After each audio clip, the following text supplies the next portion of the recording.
Di video kali ini, kita akan belajar bagaimana caranya mengimport atau memasukkan file Excel ke dalam dokumen InDesign kita, baik yang simple maupun yang lebih advance. Bahkan, kita bisa membuat tabelnya update otomatis dengan metode linked file. Tanpa perlu berlama-lama, langsung aja kita ke tutorialnya.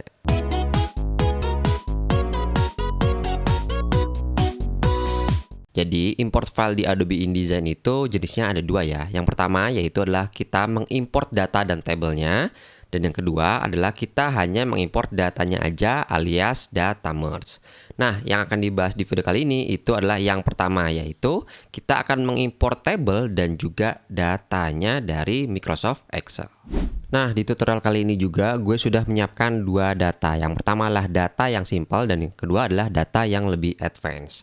Kedua data ini gue simpen semuanya dalam format Excel ya, jadi .xls, bukan format .csv. Tapi teman-teman juga bisa kok menyimpannya dalam format .csv. Di sini gue mau nunjukin bahwa dalam format native-nya Microsoft Excel pun kita bisa mengimport file Excel langsung ke Adobe InDesign. Cara paling sederhana untuk mengimport file Excel ke Adobe InDesign kita adalah dengan mengklik and drag. Ini sama seperti mengimport file-file format lainnya ya. Jadi kita tinggal klik and drag aja file Excel kita dari Windows Explorer ke Adobe InDesign kita. Nah, ketika sudah, kita tinggal klik aja dan tada, langsung deh terimport semua tabelnya. Mulai dari nomor, nama, kemudian umur. Tapi ada satu problem nih kalau kita menggunakan cara import yang sederhana seperti itu, yaitu adalah datanya itu tidak berbentuk tabel, alias hanya berbentuk plain text seperti ini. Bisa dilihat ya, kalau kita menseleksi teksnya ini, nah ini kan seperti nggak ada tabelnya ya, jadi hanya teks plain biasa gitu ya. Nah, oleh karena itu kita butuh yang lebih advance dengan fitur place pada Adobe InDesign.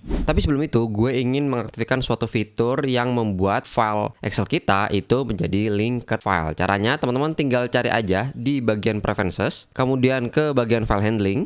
Nah, di sini, di bagian sini, di link sini, yang bagian create links when placing text and spreadsheet itu dicentang. Ini fungsinya buat apa? Ini fungsinya agar file Excel yang kita import ke Adobe InDesign itu menjadi linked file. Jadi, ketika nanti kita mengedit data yang ada di dokumen Excel kita, maka data tersebut juga akan teredit di file Adobe InDesign kita. Jadi, kita nggak perlu bolak-balik untuk mengganti datanya. Kalau udah, kita langsung klik OK aja di bagian sini dan langsung kita import filenya. Untuk mengimport datanya, kita ke bagian file, kemudian pilih yang place, atau dengan shortcut Command D pada Mac atau Ctrl D pada Windows. Nah, di sini kita pilih datanya yang ini, sample data advance. Untuk data ini gue tuh dapatnya dari sini, yang akan gue taruh juga linknya di deskripsi. Tapi di sini gue sederhanain aja biar nggak terlalu kompleks ya. Nah, di sini jangan lupa dicentang yang show import options. Ketika sudah, kita klik open. Nah, ini adalah option-option tambahan untuk mengimport file Excel ke dalam Adobe InDesign kita. Di sini kita bisa milih sheet mana yang ingin diimport, kemudian kita juga bisa milih sel mana aja yang mau kita import. Misalnya teman-teman ingin mengimport sebagian selnya aja dari file Excel yang banyak itu juga bisa. Kemudian di bagian sini itu adalah bagian formattingnya. Kalau teman-teman nggak punya formatting sama sekali di dokumen teman-teman, biarin aja seperti ini ya. Ketika sudah selesai, kita tinggal klik OK aja. Pilih lokasinya mau dipaste kemana ya. Dan jangan lupa kita tahan shift dan klik apabila datanya banyak dan langsung nanti mengular ke seluruh dokumen kita. Kalau sudah, kita klik aja dan tada! Nah, bisa dilihat ya, datanya langsung mengular ya dari halaman 1 ke halaman yang paling akhir seperti ini. Ini kalau kita tadi nggak ngeklik save, itu nanti datanya akan ada di halaman 1 aja dan nanti akan ada tanda merah-merah di bagian sininya. Nah, ini kita tinggal beresin aja si formatting tabelnya biar lebih keren. Untuk formatting tabelnya juga gampang banget guys. Jadi ini kita klik aja tabel yang ingin kita format. Dan seperti biasa di Adobe InDesign itu ada dua bounding box ya. Yang pertama adalah bounding box untuk framenya. Dan kalau kita klik 2 kali, ini kita akan mengedit si bagian tabelnya. Nah, ini kita tinggal klik and drag aja seperti ini. Dan nggak usah khawatir dengan halaman lainnya, karena halaman lainnya juga akan mengikuti sesuai dengan apa yang kita edit di halaman pertama ya. Jadi ini kita tinggal klik and drag aja seperti ini. Nih, kalau bisa dari yang sebelah kiri dulu baru ke sebelah kanan. Oke, nah ini jangan khawatir, agak berantakan sedikit nggak masalah. Oke, yang penting kita atur-atur dulu ya, seperti ini. Ini misal kita namanya mungkin ya di tim, nah seperti ini, kira-kira seperti ini. Dan selain itu juga kalau misalnya teman-teman ingin membuat si ukuran selnya ini sama semua, itu kita bisa menyeleksi si selnya ini, kemudian klik kanan dan pilih aja ini distribute columns evenly, maka si ukuran selnya ini akan sama semua. Tapi di sini ya bisa kita lihat ya, kalau misalnya ukurannya sama semua atau lebarnya sama semua, itu ada beberapa yang terenter sepertinya. Gue nggak mau seperti itu, mungkin di bagian ini aja nih ya, nomor, position, HT sama experience, itu kita klik kanan dan distribute columns evenly. Nah ini juga bisa dilakukan seperti itu, nggak harus seluruh kolomnya atau seluruh selnya. Teman-teman juga bisa melakukan perataan ukuran sel itu hanya di beberapa sel aja. Ini menurut gue sih udah cukup oke ya. Kita lihat ke bawah. Oh, udah mantap tuh.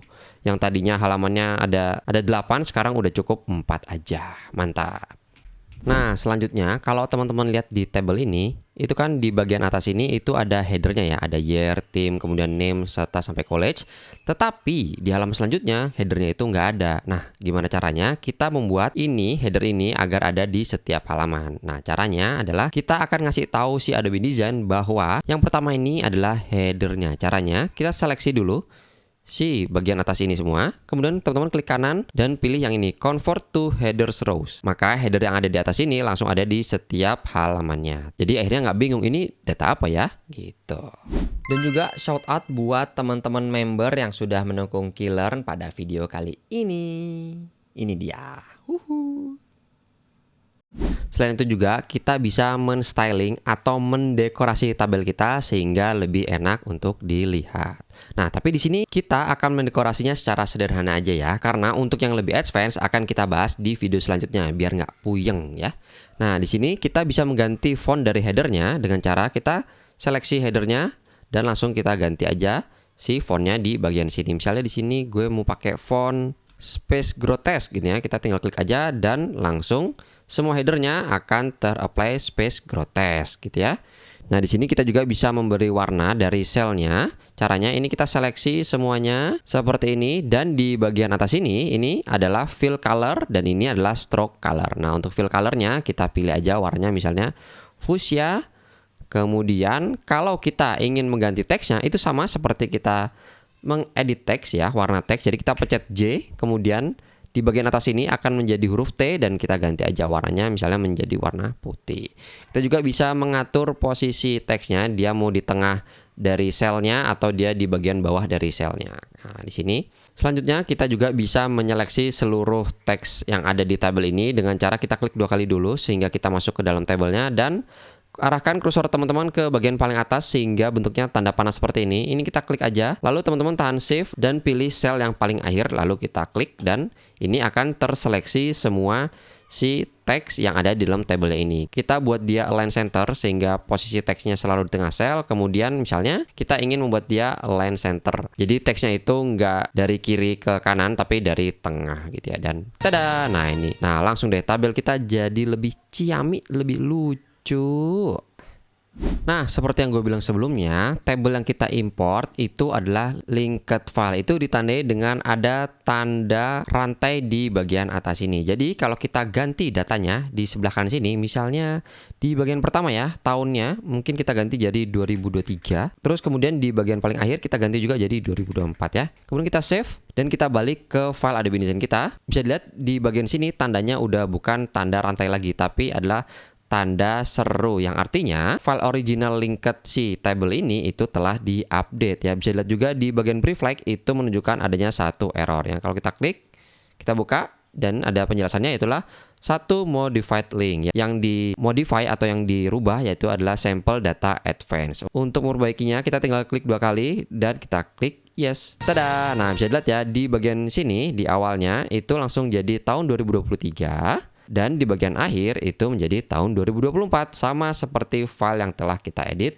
di file Excel kita. Tapi kalau teman-teman teliti, teman-teman kan bisa menyadari bahwa ada perubahan nih di styling yang telah kita buat sebelumnya. Font yang tadi ada di header kok sekarang berubah ya jadi seperti yang di awal. Dan juga teksnya jadi tidak rata tengah tapi jadi rata kiri. Nah, ini bisa gampang diatasi dengan table style dan juga object style. Tapi untuk table style dan object style akan kita bahas di video selanjutnya.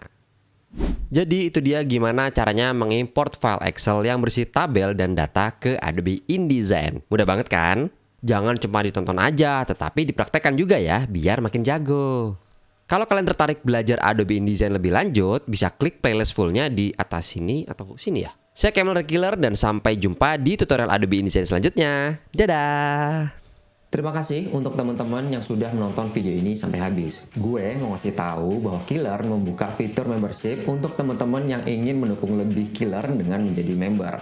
Saat ini ada dua penawaran, yaitu pembelajar Rp10.000 dan pengen pro Rp50.000. Dan ini adalah langkah awal untuk membership Killer. Dengan menjadi member, teman-teman dapat mengakses atau menonton duluan video-video Killer yang akan tayang untuk umum. Dan tentunya akan ada benefit-benefit lainnya. Kalau kalian tertarik, kalian bisa klik tombol join atau bergabung di sebelah tombol subscribe. Terima kasih.